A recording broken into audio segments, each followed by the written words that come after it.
My name is Evelyn. I'm 36, and I work in the Financial Crimes Compliance Division of a regional bank in Charlotte. I review suspicious transaction reports. I know what structuring looks like. I know the difference between an account holder making unusual withdrawals and someone making unusual withdrawals on behalf of an account holder. I know, down to the federal statute number, what elder financial abuse looks like in a bank record. I know all of that because it is my job to know it. I have filed reports that ended careers. I've flagged transactions that led to criminal charges. I've sat in rooms with federal examiners and walked them through account histories line by line and explained exactly where the money went, who moved it, and when. So when I sat down at my mother's kitchen table on a Sunday afternoon in November to help her organize her finances after her dementia diagnosis, and I opened her savings account statements, I read the first page the way I read every document that crosses my desk. Carefully. Completely. Looking for the thing that shouldn't be there, I found $60,000 of it. Transferred out of my mother's savings account over 8 months in increments small enough to avoid automatic flags, large enough to accumulate into something that changed the shape of her entire financial future. Every transfer authorized under a power of attorney held by my brother Caleb. Every one of them is moving money from my mother's account into his. Caleb thought the diagnosis would create enough chaos to keep anyone from looking backward. He hadn't counted on me volunteering to help with the finances. He hadn't counted on what a compliance officer does when she finds a suspicious transaction pattern in someone she loves. And he absolutely had not counted on what I was going to do Monday morning before he finished his coffee. Welcome to the Family Ledger, where we talk honestly about money, family, and the moments when those two things reveal everything about a person at once. If you've ever discovered that someone used a position of trust to take from the person who trusted them most, this story is for you. Subscribe, drop a comment, and let me start at the beginning. My mother, Margaret, is 68. She taught 3rd grade for 31 years in Cabarrus County and has the particular patience that comes from spending 3 decades helping 8-year-olds understand that difficult things become manageable when you break them into smaller pieces. She is warm and methodical and has a laugh that fills a room before the joke is finished. She makes the best chicken and dumplings I've ever eaten, and she has never once in my memory gone to bed angry at anyone. She saved her entire working life carefully. Not dramatically. Not with investment portfolios or financial advisors. With the steady discipline of someone who understood that a teacher's pension was a foundation, and that what she built on top of it determined the kind of retirement she'd have. She put money into her savings account every month, the way she put vegetables in the garden every spring. Consistently, patiently, without expecting anyone to notice. By the time she retired at 65, she had $74,000 in savings. She was proud of it in the quiet way she was proud of things. She mentioned it to me once, not as a boast, but as a fact she wanted me to have. $74,000, she said. More than I ever thought I'd have sitting still. That was 3 years ago. Caleb is my younger brother. He's 33 and works in residential real estate, or describes himself as working in residential real estate, which in practice means he has a license he obtained 4 years ago, and a history of deals that almost closed, investments that almost paid off, and partnerships that almost worked out. Caleb is charming in a way that makes people feel like the next thing will be different from the last thing. He has a good handshake, a confident sentence, and a talent for making the gap between where he is and where he says he's going seem smaller than it is. Growing up, Caleb and I were the kind of siblings who operated in parallel universes in the same house. I was the one who came home and did homework and went to bed at a reasonable hour. Caleb was the one who came home eventually and always had a reason for whatever the question was. And somehow, my mother always found the reason more convincing than I did. She loved him the way mothers sometimes love the child who worries the most. Fiercely, with a particular tenderness that came from the ongoing work of believing in someone who gave her regular reason not to. I loved him the way older sisters love younger brothers who exhaust them. Completely, with reservations and from a careful distance. 2 years before the diagnosis, my mother had a small stroke. She recovered fully, the doctors confirmed, but the event frightened her into making decisions she had been putting off. She updated her will. She put her affairs in order, and she granted power of attorney to Caleb. Not to me. I want to be honest about how that felt. I was the one who drove her to medical appointments. I was the one who understood financial documents and had the professional background to manage her accounts carefully and competently. I was the one who had been asking her gently for 2 years to let me help her get organized. She chose Caleb because, she told me, she didn't want me to have to carry the burden. She said I already did so much. She said Caleb could use the responsibility. She said it with the particular logic of a woman who had spent 31 years believing that the right task given to the right child could become the thing that straightened them out. I said I understood. I meant it partially. I filed the rest. The dementia diagnosis came in May. Early stage, her neurologist said, with a careful optimism that I recognized as the medical version of we'll see. She had been experiencing confusion, difficulty tracking conversations, and occasional disorientation in familiar places. The stroke had left no measurable damage, but the disease had been developing in the background, and the symptoms had finally become undeniable. My mother handled the diagnosis with the same grace she handled everything. She sat in the neurologist's office with her hands folded in her lap and asked clear questions, nodded at the answers, and thanked the doctor for his time. In the car on the way home, she was quiet for a while. Then she said, "I suppose I should get my things in order while I still can." I said, "I can help with that, Mom." She said she knew. She patted my hand. Caleb came to the diagnosis appointment. He sat on her other side, held her other hand, and said all the right things. He said he was there for her. He said they would figure it out together. He said she didn't have to worry about anything. He said that last sentence with particular ease. She doesn't have to worry about anything. I filed that too. Over the following months, Caleb handled what the power of attorney covered. Medical decisions were still hers to make while she was capable, but financial matters he could act on her behalf. He managed her accounts, paid her bills, and handled her insurance correspondence. He reported to me occasionally in the general way. Nothing specific, just assurances. "Everything's handled, Evelyn. Mom's fine." Everything's handled. I had heard that phrase from Caleb before. I knew what it sometimes meant. In November, 6 months after the diagnosis, I offered to sit down with my mother and go through her financial picture completely. Not because I suspected anything. Because I knew her disease would progress, and I wanted to understand her situation while she could still participate in the conversation.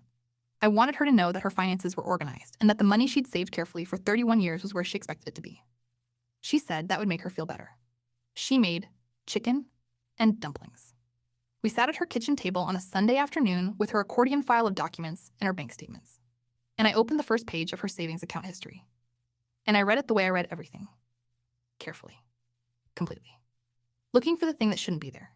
The first transfer was 14 months earlier. September. The year before. $4,800. Authorized via power of attorney. Caleb Mercer, on behalf of Margaret Mercer. Destination, an account I didn't recognize. I kept reading. October. $5,200. Same authorization. Same destination account. November. $4,500. December. $6,100. January. $7,400. February. $5,800. March. $8,900. April. $9,700. I stopped in April. I added the numbers on the margin of the statement, the way I add numbers at work. Quietly, precisely, without showing anything on my face until I had the full picture. 8 transfers over 8 months. $61,400.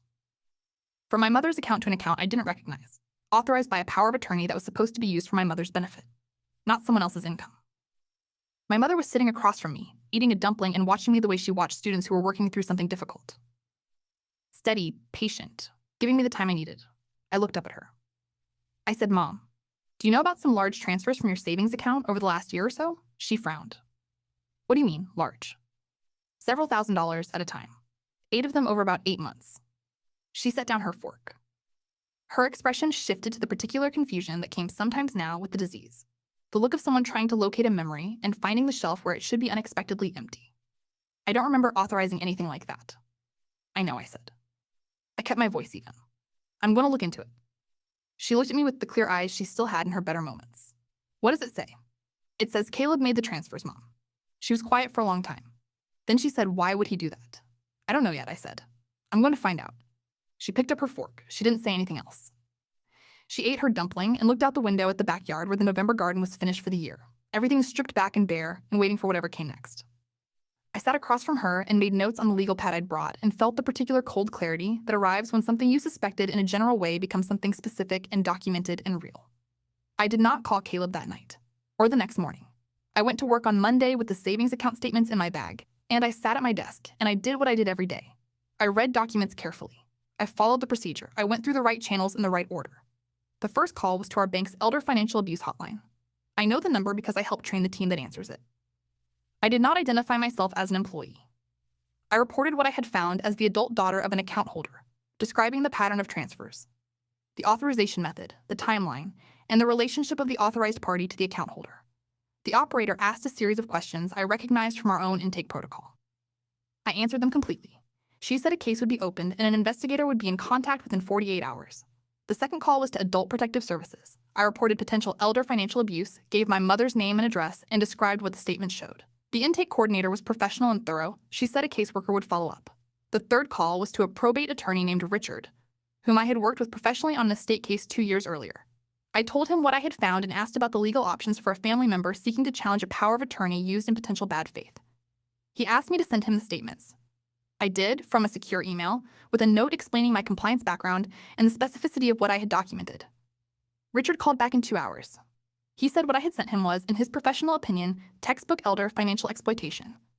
He said the power of attorney grants a fiduciary duty to act in the principal's interest. Transferring $61,400 from the principal's account to the agent's personal account, in the absence of any documented benefit to the principal, represented a clear potential breach of that duty. He said he could file for emergency revocation of the power of attorney and simultaneously petition for conservatorship to protect my mother's remaining assets. I said, "What's left?" A pause. Richard said, "Based on what you've sent me, her savings account balance is currently $12,600. $74,000. Saved over a career. Reduced to $12,600 in 14 months. I thanked Richard. I told him to begin the filings. Then I sat at my desk for a moment and looked at the wall. My mother made chicken and dumplings at 68 with early-stage dementia and talked about having her affairs in order. And she had $12,600 left of everything she had built because her son, to whom she had given the authority to protect her, had moved the rest into his own account while she wasn't looking carefully enough to see it happening. I picked up my pen. I kept working.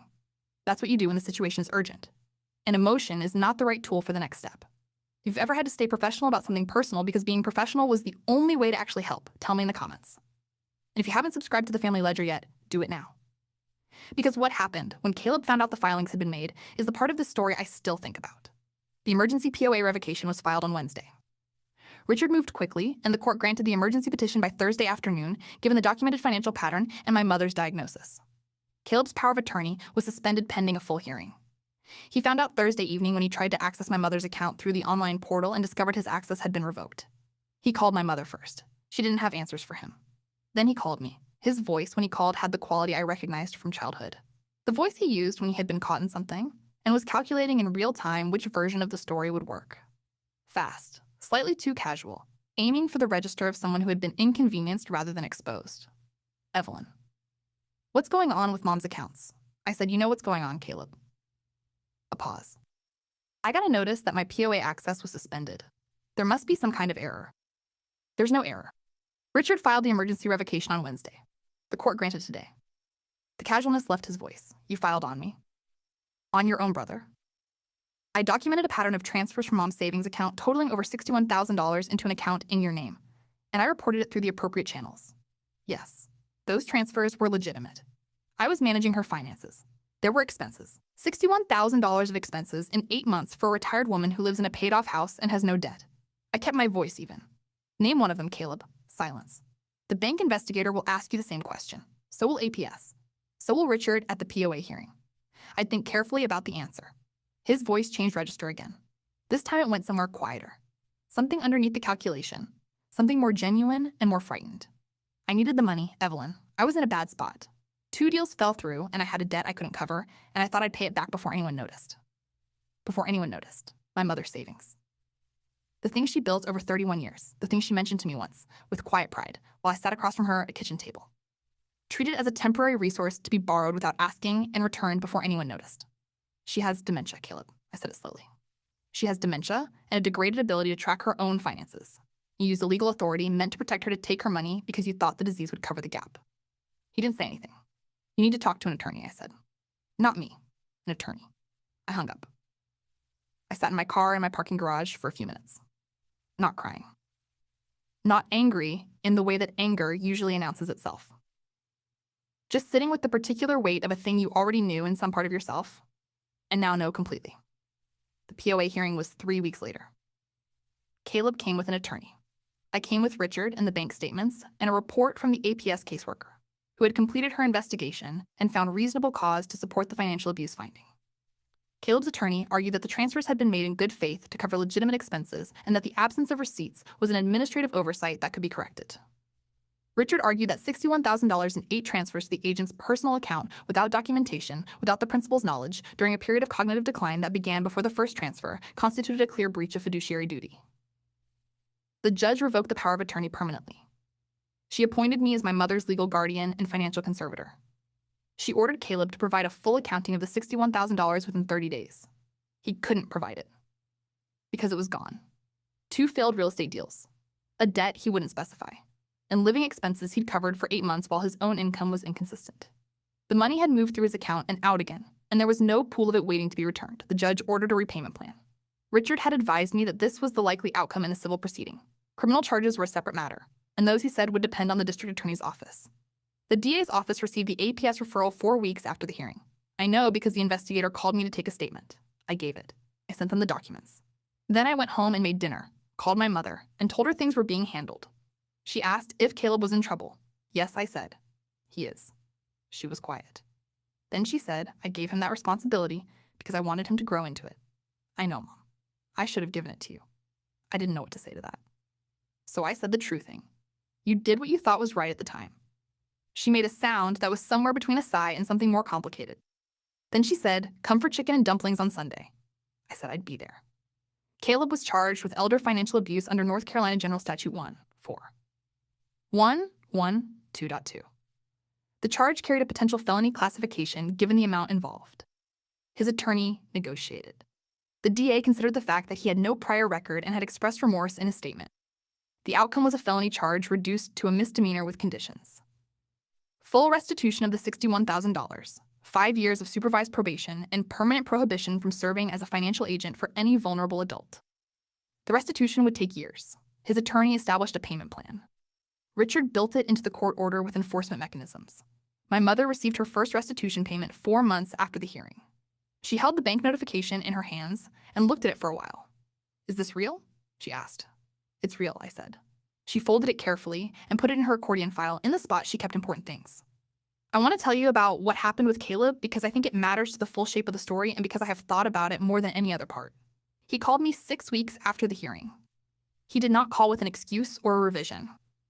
He called with the voice of someone who had been sitting with something long enough that the weight of it had changed the way he held himself. He said he knew what he had done. He said he didn't have a justification.